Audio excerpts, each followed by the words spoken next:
Open grave मतलब कि खुली हुई कब्र। आमतौर पर यह शब्द उस जगह के लिए इस्तेमाल किया जाता है जहां पर मरे हुए जानवरों को फेंका जाए। पर क्या हो जब लोग ही इतने ज्यादा मरने लगे कि उन्हें दफनाने के लिए कोई जगह न बचे। इस वीडियो में हम एक ऐसी मूवी के बारे में बात करेंगे जिसका नाम है ओपन ग्रेव। इस मूवी का प्लॉट मैं आपको आखिर में बताऊंगा क्योंकि स्टार्ट में तो कुछ भी समझ में नहीं आता। इस कहानी की शुरुआत होती है रात के अंधेरे में। बारिश होने वाली होती है, इसलिए बीच बीच में बिजली काफी जोरों से कड़कती है और इन सब में एक पर्सन की आंख खुलती है एक ओपन सी जगह पर। इसका पूरा शरीर अकड़ गया होता है जैसे कि वो बर्फ में जमा हो। स्टार्ट में तो ये सांसें भी नहीं ले रहा होता और सिर्फ हमें इसकी खुली हुई आंखें दिखाई देती है, जिसके उठने पर वो काफी दर्द में होता है जैसे कि उसकी हड्डियां टूट गई हों। रात का घना अंधेरा हर तरफ होता है, इसलिए उसे कुछ भी दिखा नहीं देता। साथ ही उसे सड़ते हुई लाशों की बदबू आती है सो अलग। जिसके कुछ देर बाद जब ये अपने पॉकेट्स को चेक करता है तो उसमें उसे एक लाइटर और एक चाबी का गुच्छा मिलता है, जिसमें से जब वो लाइटर को जलाकर अपने आप को चेक करता है तो उसके राइट हैंड में एक जख्म के निशान होते हैं। जिसके कुछ देर बाद जब वो आगे बढ़ने की कोशिश करता है तो वो किसी चीज में फंसकर गिर जाता है और लाइटर को जब वो फिर से जलाता है तो उसके ठीक सामने होती है एक सड़ती हुई लाश। ये पर्सन डर की वजह से वहां से भागने की कोशिश करता है क्योंकि यही उसे एकमात्र रास्ता नजर आती है अपने आप को बचाने का। पर वो अपनी चारों ओर ऊंची ऊंची दीवारों को देखता है और बिजली कड़कने पर हमें नजर आता है कि वो जगह एक बहुत बड़ा पिट है जिसमें ढेर सारी लाशें हैं। जिसे देखकर वो पर्सन जोर जोर से चिल्लाने लगता है मदद के लिए, जिसकी आवाज सुन एक लेडी वहां पर आती है। साथ ही उसे वो वहां से बाहर निकालने के लिए एक रस्सी भी फेंकती है और उसके बाद वहां से दूर चली जाती है ताकि वो पर्सन उसे हार्म ना करे। नाउ ये पर्सन उस गड्ढे से निकलता तो है पर सेम उसी गड्ढे में उसे एक गन मिलती है और वहां से जब वो निकलता है तो उसे हर तरफ सिर्फ जंगल दिखाई देती है और उसके अलावा कुछ भी नहीं। कुछ दूर आगे जाने पर उसे कुछ लोगों की चीखने चिल्लाने की आवाजें सुनाई देती हैं और उसी और जब वो बढ़ता है तो उसे एक घर दिखाई देता है। घर का दरवाजा लॉक नहीं होता, इसलिए वो अपने गन निकालकर उस घर के अंदर चला जाता है जहाँ पर सभी लोग बस एक दूसरे पर चिल्ला रहे होते हैं और एक ने तो बंदूक भी पकड़ रखी होती है। और जब वही पर्सन इसे देखता है तो वो इस पर गन तान देता है और दोनों में से कोई भी अपने गन नीचे करने को राजी नहीं होता। सब एक दूसरे से सिर्फ एक ही सवाल पूछ रहे होते हैं कि वो कौन है और वहाँ पर कैसे आए, क्योंकि सभी लोग यहाँ पर क्या कर रहे हैं उन्हें ये बात याद नहीं होता। इन सब में से एक पर्सन जो कि जमीन पर होता है वो चिल्लाने लगता है। इसकी भी बॉडी सेम उस दूसरे पर्सन की तरह अकड़ गई होती है जो कि जस्ट अभी अभी जागता है। अब टोटल इस घर में 6 लोग होते हैं। चीखना चिल्लाना और लड़ना सिर्फ वक्त की बर्बादी होती है, इसलिए वो सब इस बारे में डिस्कशन करते हैं कि वो सब वहाँ पर कैसे आए। उन सब की याददाश्त चली गई होती है, इसलिए किसी को भी ये बात याद नहीं होता कि वो कौन है। उन सब में से 4 लोगों के पास से उनकी आइडेंटिटी कार्ड मिलती है, इसलिए वो अपने आप को उन्हीं नामों से बुलाते हैं जो कि उनके आईडी कार्ड में लिखी होती है। पर 2 लोग अभी भी ऐसे होते हैं जिनके पास कुछ भी नहीं होता, जिनमें से ये वुमेन कोरियन या जापानीज होती है जो कि कुछ लिखकर उन्हें बताने की कोशिश करती है। पर प्रॉब्लम ये होती है कि ये बोल नहीं सकती और ये लोग उसकी लिखी हुई बातों को समझ नहीं पाते। सब एक दूसरे पर ट्रस्ट करने की बात तो करते हैं पर कोई भी किसी पर रत्ती भर भी विश्वास नहीं करता। कुछ देर बाद ये सब फैसला करते हैं कि वो उस घर की तलाशी लेंगे। सभी लोग अलग अलग होकर ऐसा करते हैं क्योंकि सभी के पास एक एक चाबी का गुच्छा होता है, जिनमें से ये लेडी लूकस नाम के इस पर्सन को कुछ बताने की कोशिश करती है और ऐसा करने के लिए वो खुद के हाथ पर बने निशान को दिखाती है जो कि लूकस के हाथों में भी बना होता है। तो वहीं एक रूम में इन्हें ढेर सारे खाने की चीजें मिलती हैं, एक रूम में कपड़े और एक रूम का कैबिनेट भरा होता है बंदूकों से। साथ ही कैलेंडर पर 18 तारीख का दिन मार्क होता है जो कि बस 2 दिन में आने वाला होता है। ये निशान इस लेडी ने बनाई होती है जो कि जब उन्हें समझाने की कोशिश करती है तो वो लोग समझ नहीं पाते कि वो क्या कहना चाहती है। इस घर में ज्यादा मेडिसिन नहीं होते, पर जो भी चीजें होती है उसी के जरिए घायल लोग अपना इलाज करते हैं और नए कपड़े पहनकर ये रेडी हुए ही होते हैं कि इन सब का ध्यान जाता है उस गूंगी लेडी पर जो कि रात को ही जंगल की तरफ भागती है। वो एकमात्र ऐसी लेडी होती है जो कि सबकी आने से पहले ही वहाँ पर थी। उसे बार बार गूंगी कहना ठीक नहीं होगा, इसलिए हम उसे एक कोरियन नाम देते हैं सियो। और वही सियो जब रात को जंगल की ओर भागती है तो इनके पास ज्यादा ऑप्शन नहीं होता सिवाय उसके पीछे जाने का। जिनमें से 2 लोग घर का ध्यान रखते हैं तो वही 3 लोग जंगल की तरफ जाते हैं, सेम उसी डायरेक्शन की तरफ जहाँ पर सियो गई थी। इन सब के मन में, स्पेशली इन दोनों के मन में एक दूसरे के लिए 1% भी ट्रस्ट नहीं होता। लूकस को लगता है कि वो पर्सन डेंजरस है और सेम इसे लगता है कि लूकस पर विश्वास नहीं किया जा सकता। साथ ही इसे कुछ विजन भी आते हैं, जैसे कि कोई किसी पर्सन को घसीट रहा हो और ये उस पर्सन की बॉडी पर एक टैटू का निशान भी देखता है। और इसी तरह से चलते चलते जब ये लोग जंगल के और अंदर जाते हैं तो इन्हें सड़ती हुई लाश की स्मेल आती है आसपास से, जिसके थोड़ा सा और आगे बढ़ने पर इन्हें एक हॉरिफाइंग दृश्य दिखाई देता है जिसमें एक पर्सन को कोई पेड़ पर रस्सी और तार से बांध दिया होता है। साथ ही उसकी बॉडी को डैमेज भी करने की कोशिश की गई होती है, जिसके कुछ देर बाद इन्हें दूर से किसी की चीख सुनाई देती है। सेम उसी तरफ जब ये लोग भागते हुए जाते हैं तो उन्हें एक घर दिखाई देता है और उसके अंदर जाने पर इन्हें सियो दिखाई देती है जो कि एक लेडी को कुछ खिला रही होती है। उस लेडी के हाथ बंधे होते हैं जैसे कि वो कोई प्रिजनर हो, और जैसे ही वो लेडी इन्हें देखती है तो वो काफी वायलेंट होकर इन पर अटैक करती है, जिसे मार ये बेहोश कर देते हैं ताकि वो खुद को प्रोटेक्ट कर सके। साथ ही ये लोग उस घर में एक कैमरा भी देखते हैं, मींस कि कोई इन्हें देख रहा है या फिर वो पर्सन उस बंधी हुई लेडी को देख रहा होगा। अभी के लिए तो इन्हें कुछ भी समझ में नहीं आता कि वो उसके साथ क्या करें, पर एक बात तो श्योर होती है कि अगर वो उसे रिहा करेंगे तो वो उन सब पर अटैक करेगी। तो वहीं इन दोनों का नाम होता है नीथन और मिशेल। इन्हें भी वैसे कुछ भी याद नहीं होता, बट उनकी बॉडी के मसल मेमोरी को सब कुछ याद होता है, जैसे कि मिशेल को गन कैसे पकड़ना है ये बात याद होती है। साथ ही वो आसानी से गन को फायर भी कर लेता है, जिसके बेस पर वो खुद को एक पुलिस ऑफिसर कहता है कि वो जरूर एक पुलिस ऑफिसर होगा। तो वही नीथन जब उस घर में रखे बुक्स को देखता है तो वो उन्हें बड़े ही आराम से पढ़ पाता है। एक दो नहीं बल्कि अलग अलग लैंग्वेजेस में लिखी गई बुक्स को भी वो बड़े ही आराम से पढ़ पाता है, और इसलिए उसे लगता है कि वो एक स्कॉलर है। और जब वो लोग वापस आते हैं तो नीथन फ्रेंच और इटालियन भाषा में इससे बात करता है, जिसका ये सबकॉन्शियसली रिप्लाई करता है, मींस कि इसे भी अलग अलग भाषा आती है सेम नीथन की तरह। साथ ही नीथन ये भी कहता है कि शायद वो उसे जानता है, उसका एक गहरा लगाव है उससे, एक कनेक्शन जो कि वो फील कर सकता है पर बता नहीं सकता। तो वहीं इस पर्सन को अपना नाम तक याद नहीं होता और इसलिए वो उसकी एक भी बात नहीं सुनता, स्पेशली तब तो नहीं जब नीथन उसे ये कहता है कि अब रात हो गई है और इसलिए उसे सो जाना चाहिए। लिए देकर किसी तरह से ये लोग रात एक ही छत के नीचे गुजारते हैं और सुबह होने पर वो सभी उस जगह की छानबीन करने की बात करते हैं, जिनके साथ जब मिशेल भी जाने की बात करता है तो वो लोग उसे ले जाने से मना कर देते हैं। मिशेल कहता है कि वो गन चला सकता है और वो फायर करके भी दिखाता है, बट उसका बिहेवियर इन्हें इम्पेशेंस लगता है, मतलब कि वो किसी को देखते ही मार देगा, और इसलिए वो उसे घर और सीओ का ध्यान रखने के लिए वहीं पर छोड़ देते हैं। और खुद चारों ये मिलकर आगे बढ़ते हैं उस जगह की तरफ जहाँ पर उन्होंने पिछली रात उस लेडी को देखा था।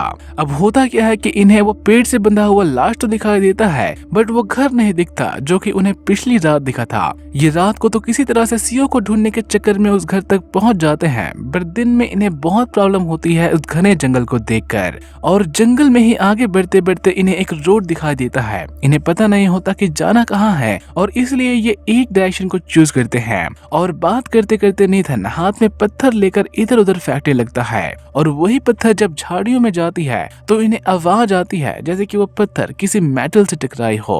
और उन्हीं झाड़ियों को जब वहां से हटाया जाता है तो उन्हें दो गाड़ियां नजर आती हैं जिन्हें अच्छे से छुपा कर रखा गया था, जिनकी जब छानबीन की जाती है तो एक गाड़ी में उन्हें एक तस्वीर मिलती है, मींस कि वो इन्हीं की गाड़ी है, बट वो सिर्फ 5 लोग होते हैं जिसमें सिर्फ वो अननेम्ड पर्सन नहीं होता। और सेम ही बात के लिए लूकस उस पर और शक करता है कि पता नहीं वो कौन है। तो वहीं इन दोनों को किसी की चीख सुनाई देती है। मिशेल सीओ को घर के अंदर जाकर दरवाजा बंद करने के लिए कहता है और खुद अपनी गन लेकर आगे बढ़ता है उस आवाज की तरफ, जहां पर वो देखता है कि एक पर्सन कटीले तारों के बीच में फंसा हुआ है और वही दर्द में चिल्ला रहा है, और इसलिए वो जल्दी से आकर उसे वहां से छुड़ाने की कोशिश करता है, बट वो पर्सन सिर्फ दर्द में होने का नाटक करता है। और जैसे ही मिशेल नीचे झुकता है वो उसके गर्दन में एक लकड़ी घुसाकर उसे लहूलुहान कर देता है। तो वहीं सीओ भागकर हेल्प मांगने के लिए जाती है इनके पास, और जब तक ये आते तब तक मिशेल अपनी आखिरी सांसें गिन रहा होता है और कुछ ही देर बाद उसकी मौत हो जाती है। इसलिए गुस्से में आकर ये उस फंसे हुए पर्सन को मार देता है, और साथ ही इसे फिर से विजन आता है कि वो किसी लेडी को मारकर उसकी बॉडी को घसीटते हुए लेकर कहीं जा रहा है। इसलिए अपने क्वेश्चन के जवाब चाहिए होते हैं जो कि उसे उस घर में नहीं मिलने वाला होता, और इसलिए वो गाड़ी लेकर वहां से निकल जाता है, जिसके साथ शैरन भी होती है, क्योंकि वो पर्सन सिर्फ शैरन पर ट्रस्ट करता है और उसके अलावा किसी और पर नहीं। और जिस रास्ते वो जाते हैं वो उन्हें लीड करती है एक बड़े से बिल्डिंग की तरफ। ये लोग यहाँ पर ईंधन ढूंढने के लिए आए होते हैं ताकि वो दूर तक ट्रैवल कर सके, जो कि उन्हें वहां पर तो नहीं मिलता, पर इन्हें एक बच्चा जरूर दिखाई देता है जो कि दौड़कर खुद को लॉक कर लेता है सेम उसी बिल्डिंग के अंदर। और जब ये लोग उससे बाहर से ही बात करने की कोशिश करते हैं तो वो उस पर्सन को जोनस कह के बुलाता है, और साथ ही कहता है कि वो लोग कल वापस आ रहे हैं और इसलिए वो वहां से चला जाए। नाउ ये बात इस पर्सन को सरप्राइज करती है, क्योंकि वो बच्चा उसे उसके नाम से पुकारता है जो कि उसे खुद भी पता नहीं होता, और इसलिए वो उसे बाहर आने के लिए कहता है ताकि वो उससे और बात करके सब कुछ जान सके। जो कि जब बाहर नहीं आता तो जोनस फायर करने लगता है ताकि उस गेट पर बंधे चेन को तोड़ सके, जिसकी ऐसा करने पर वो बच्चा अपने डॉग को छोड़ देता है जो कि जोर जोर से भौंकने लगता है, जिससे जोनस भी वॉलेंट होकर चीखने चिल्लाने लगता है। और इन सब से जो सबसे ज्यादा परेशान होती है वो होती है शैरन, जैसे कि शोर सुनकर उसके दिमाग का बैलेंस हट रहा हो। और सेम ही चीज लुकस के साथ भी होती है, उसे भी कुछ चीजें याद आने लगती है, जिसकी वजह से वो कभी वॉलेंट हो जाता है तो कभी एकदम शांत, और उसे ऐसा लगता है जैसे कि वो सीओ को बहुत पहले से जानता है और उसे किसी भी हाल में उसे सेव करके रखना है। तो वहीं नीथन सीओ को उस लेडी के बारे में पूछता है जिसको वो पिछली रात खाना खिला रही थी। इसको लगता है कि वो लेडी जरूर इन्हें कुछ बता सकती है, और इसलिए वो सीओ से कहता है कि वो उसे उस घर तक लेकर जाए। लेकिन जब ये लोग वहां पर जाते हैं तो वो लेडी वहां से भाग चुकी होती है, पर यहाँ पर जाने पर नीथन को याद आता है कि वो पहले भी वहाँ पर आ चुका है, और इसे याद आता है कि उस घर के आसपास एक और रास्ता भी है, और इसलिए सेम वो उसी रास्ते को देखने जाने की बात करता है जहाँ पर जाने से सीओ उसे मना करती है। पर नीथन उसकी एक भी नहीं सुनता और उसे वापस घर जाने के लिए कहता है। और नीथन जिस जगह पर जाता है वहाँ पर उसे कुछ घर दिखाई देते हैं, साथ ही उस घर के आसपास कुछ डेड बॉडीज भी होती है। और सेम उसी घर की तरफ जब नीथन आगे बढ़ता है तो इसे एक टूटा हुआ चश्मा दिखाई देता है, जिसे पहनने पर उसे कुछ बातें याद आने लगती है उस जगह के बारे में। तो वहीं सीओ जब वापस आती है तो लुकस उठ चुका होता है, उसका बिहेवियर थोड़ा सा अजीब होता है, और इसलिए सीओ उससे दूर जाने की कोशिश करती है ताकि वो उस पर अटैक न करे। तो वही नीथन जब उस घर के अंदर जाता है तो वो घर निकलता है एक प्रिजन, जहाँ पर उन अजीब लोगों को रखा गया होता है, जिनमें से एक लेडी ने एक बच्चे की डेड बॉडी अपने गोद में उठा रखी होती है। और जब वही लेडी नीथन पर अटैक करने की कोशिश करती है तो नीथन दरवाजा बंद कर देता है उसे वहीं पर लॉक करने के लिए, पर वो सेफ नहीं होता क्योंकि उस घर के आसपास और भी लोग होते हैं जो कि ठीक उसी की ओर बढ़ते हैं। तो वही लुकस जब उसी घर के बेसमेंट में जाता है तो उसे वहाँ पर ढेर सारी डिस्टर्बिंग चीजें दिखाई देती है, जैसे कि वो जगह कोई लैब हो।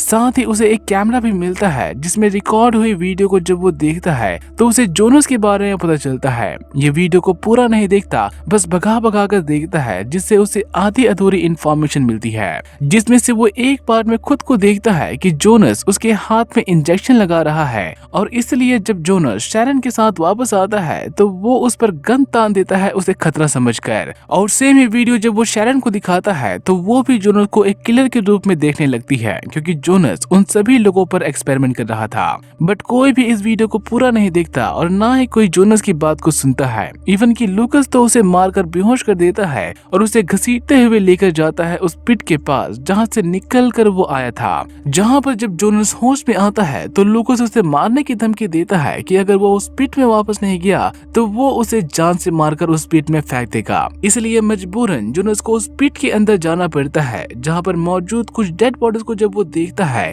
तो उसे याद आता है कि उसी ने उन्हें मारकर वहाँ पर फेंका था, बट किस लिए उसने उन्हें मारा ये बात उसे याद नहीं आती। तो वही लुकस जब वापस आता है तो अब वो और भी एग्रेसिव हो चुका होता है पहले से। वो कहता तो ये है कि वो उन दोनों का ध्यान रखेगा, बट वो उन्हें ही मारने की कोशिश करता है। और इसलिए शैरन उसे भगाने के लिए उससे थोड़ा सा दूर शूट करती है, जिसकी आवाज सुनकर लुकस उस घर से निकलकर भाग जाता है। जिसके कुछ देर बाद सीओ फिर से जाती है जोनस को उस गड्ढे से बाहर निकालने, और साथ ही जमीन पर लिखकर वो बताती है कि कल 18 तारीख है। पर जोनस को अभी भी कुछ भी याद नहीं आता कि 18 तारीख को क्या होगा। इसलिए वो उसे घर के अंदर जाने के लिए कहता है और खुद निकल जाता है उस बिल्डिंग की तरफ जहाँ पर उसने उस बच्चे को देखा था। पर यहाँ पर गेट पहले से खुला होता है, इसलिए वो सीधा अंदर चले जाता है उस बिल्डिंग के। इस जगह पर वो बच्चा नहीं होता, पर जो भी चीजें वो देखता है उससे उसे याद आता है कि उसने किसी को एक आइस बॉक्स दिया था और उसे कहा था कि वो सेफली उसे वहाँ से ले जाए। ये उनकी आखिरी उम्मीद है। साथ ही उसके दिमाग में एक मैप का विजन भी आता है जहाँ पर उसने उस पर्सन को जाने के लिए कहा था। बट सेम उसी मैप को जब वो फिर से ड्रॉ करने की कोशिश करता है तो वो नहीं कर पाता, जिसके कुछ देर बाद उसे ठक ठक की आवाज सुनाई देती है। और उसी डायरेक्शन की तरफ जब जोनस जाता है तो वो दो लोगों को देखता है, जिनमें से एक तो अपना सर दीवार पर मार रहा होता है, तो वह दूसरी एक लेडी होती है जो कि अजीब हरकतें कर रही होती है बेड पर। इसे तो निहायत ही अजीब लोगों की श्रेणी में डालना चाहिए, क्योंकि ये कार की चाबी ही निकल जाती है जैसे कि वो कोई खाना हो, जिसको वापस पाने के लिए जोनस को उसे मारना ही पड़ता है। और जो रास्ते उसे याद आते हैं, ठीक उसी रास्ते की तरफ जब वो आगे बढ़ता है तो उसे दो कारें नजर आती हैं, जिनमें से एक कार का एक्सीडेंट हो चुका होता है और दूसरी कार में मौजूद लोग ठीक वहीं से ईंधन चुरा रहे होते हैं, जिनमें से एक होता है वो बच्चा जो कि जोनस को उसके नाम से पुकारा था, तो वही दूसरी होती है उसकी ग्रैंडमा जो कि जोनस को अच्छे से जानती होती है और उस पर गन तान कहती है कि उन्हें उसकी कोई मदद नहीं चाहिए। साथ ही उनकी गाड़ी में हम उस बच्चे की माँ को भी देख पाते हैं जो कि दूसरों की तरह ही वायलेंट होती है और इसलिए उसे रस्सी से बांध कर रखा गया होता है उस कार के अंदर, जहाँ से वो कुछ ही देर में निकल जाते हैं। जिनकी जाने के बाद जोनस की नजर पड़ती है उस दूसरे गाड़ी पर और उसे दिखाई देता है वो आइस बॉक्स जो कि उसने किसी को देकर कहीं जाने के लिए कहा था। और सेम उसी बॉक्स को जब वो ओपन करता है तो उसे दिखाई देते हैं ढेर सारे सैंपल्स और उसे याद आता है कि उसने वो सैंपल्स आर्मी को देने के लिए एक पर्सन को दिया था। साथ ही जब वो उस कार की और छानबीन करता है तो उसे एक फाइल मिलता है और खुद के द्वारा लिखी गई एक रिपोर्ट भी, जिससे उसे ये बात पता चलती है कि वो एक डॉक्टर है जो कि सबको बचाने के लिए उन सैंपल्स को आर्मी को भिजवा रहा था। जिसके कुछ देर बाद लुकस ठीक यहीं पर आता है और वो जोनस की गाड़ी को जोर से ठोकर मारता है। इसकी हालत पहले से और भी खराब हो चुकी होती है और इसलिए वो जोनस को भागने के लिए कहता है ताकि वो उस पर अटैक न करे। उसकी खराब हालत देखकर जोनस जल्दी से सिरिंज में एंटीडोट भरता है ताकि उसे वक्त रहते इंजेक्ट कर सके, पर लुकस उस पर पहले ही अटैक कर देता है और इसलिए उसे इतना टाइम नहीं मिलता कि वो उस इंजेक्शन को उसे इंजेक्ट कर सके। जिससे अपने आप को बचाने के लिए जोनस एक पत्थर लेकर लुकस के सर पर मारता है, जिससे उसे और भी बातें याद आती है कि वो सब डॉक्टर और साइंटिस्ट थे जो कि वहाँ पर उस बीमारी की दवाएं बनाने के लिए आए थे। सब कुछ एकदम रेडी होता है और इसलिए वो 18 तारीख को निकलने वाले थे, जो कि ठीक 2 दिन बाद आने वाले थे। लेकिन एक प्रिजन से एक इन्फेक्टेड पर्सन भागकर उन पर अटैक कर देता है और इस बात के लिए जोनस नीथन पर गुस्सा होता है क्योंकि वही सभी प्रिजनर्स का इंचार्ज था। जोनस किसी तरह से उस इन्फेक्टेड लेडी को तो मार देता है, बट वो खुद और उसकी पूरी टीम उस इन्फेक्शन का शिकार हो जाती है। और जब जोनस उस लेडी को उस गड्ढे में फेंकने के लिए जाता है तो उसे इसी बारे में इन्फॉर्म किया जाता है कि सभी लोग इन्फेक्ट हो चुके हैं, जिसके लिए वो सबको अपनी बनाई एंटीडोट को इंजेक्ट करने के लिए कहता है। बट जब तक वो खुद भी ऐसा कर पाता, एक दूसरा इन्फेक्टेड पर्सन उस पर अटैक कर देता है, जिससे वो खुद भी गिर जाता है उस पिट के अंदर। पर होश खोने से पहले वो इंजेक्शन लगाने में कामयाब हो जाता है, पर उस इंजेक्शन का एक साइड इफेक्ट निकलता है जिसकी वजह से उन सब की बॉडी अकड़ जाती है और साथ ही उनकी याददाश्त भी चली जाती है। पर अब सबको सब कुछ याद आ चुका होता है, जिनमें से नीथन, शैरन और सियो एक साथ होते हैं उस घर के अंदर और उन इन्फेक्टेड लोगों को मारने के लिए ये दोनों उन पर फायर करते हैं। तो वहीं जोनस घर के बाहर होता है जो कि अपने साथियों को बचाने के लिए ठीक उसी घर की तरफ भागता है और सेम उसी के लिए वो लोग एक नोट लिखते हैं कि उस एंटीडोट को वो कैसे फिर से बना सकता है, ताकि अगर ये लोग जिंदा ना भी बचे तो वो उस नोट के जरिए सबकी जान बचा सके।